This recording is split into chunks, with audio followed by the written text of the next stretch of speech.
আমি সজীব ওয়াজেদ জয় বলছি।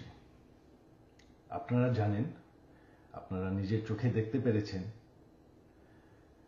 যে জাতির জনক, জাতির পিতা বঙ্গবন্ধুর বাসা, সেই ঐতিহাসিক ৩২ নম্বরকে পুড়িয়ে ফেলা হয়েছে।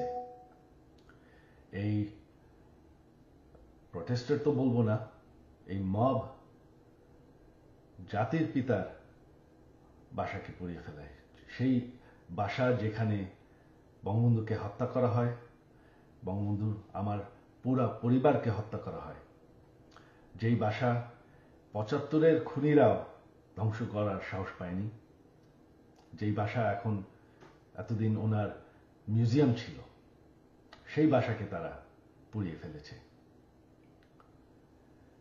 বঙ্গবন্ধু একটি দলীয় বিষয় না, বঙ্গবন্ধু হচ্ছেন জাতির পিতা। বঙ্গবন্ধু না থাকলে আজকে আমরা বাংলাদেশ হতাম না, আজকে আমরা পাকিস্তান হয়ে থাকতাম।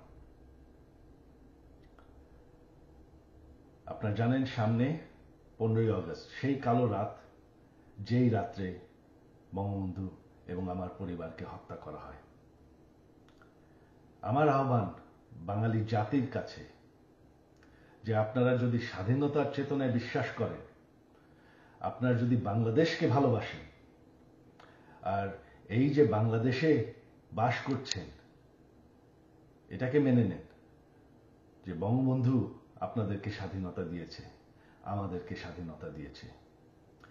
এই 15ই আগস্ট আমার আহ্বান আপনাদের প্রতি, শান্তিপূর্ণভাবে ৩২ নম্বরে গিয়ে ফুল দিয়ে আসবেন, দোয়া করবেন বঙ্গবন্ধুর জন্য, স্বাধীনতার চেতনার জন্য এবং আমার পরিবারের জন্য। এই হলো আমার আহ্বান আপনাদের প্রতি। ধন্যবাদ। জয় বাংলা, জয় বঙ্গবন্ধু।